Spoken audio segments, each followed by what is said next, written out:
Hi friends, நான் உங்கள் சதீஷ் பேசுகிறேன்.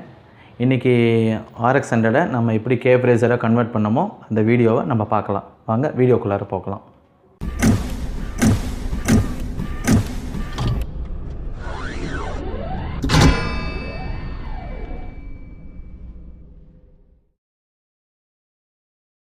ஃபுல்லாக உங்களுக்கு இந்த வண்டியை எப்படிலாம் மாடிஃபை பண்ணி கேஃப்ரேசராக கன்வெர்ட் பண்ணேன்னு நான் உங்களுக்கு இப்போ காட்டுறேன்.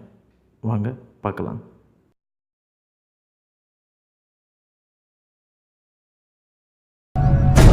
நம்ம யாரும் பைக்கை ஒரு ஸ்போர்ட்ஸ் மிஷினா பார்க்கறது இல்ல. நாம வச்சிருக்கிற பைக்கை ஊர்ல வேற யாருமே வச்சிருக்க கூடாது. அந்த பைக்கை ரோட்ல ஓட்டினா இந்த ஊரே திரும்பி பார்க்கணும். சும்மா ஒரு கலக்கணும்.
ஹாய், வண்டியோட வீடியோ உங்களுக்கு ரொம்ப பிடிச்சிருக்குன்னு நினைக்கிறேன். இந்த வீடியோ பிடிச்சிருந்தா மறக்காமல் லைக் பண்ணுங்கள், ஷேர் பண்ணுங்கள், முக்கியமாக சப்ஸ்கிரைப் பண்ணுங்கள், கூட இருக்கிற பெல் ஐக்கானை ப்ரெஸ் பண்ணுங்கள். பாய்.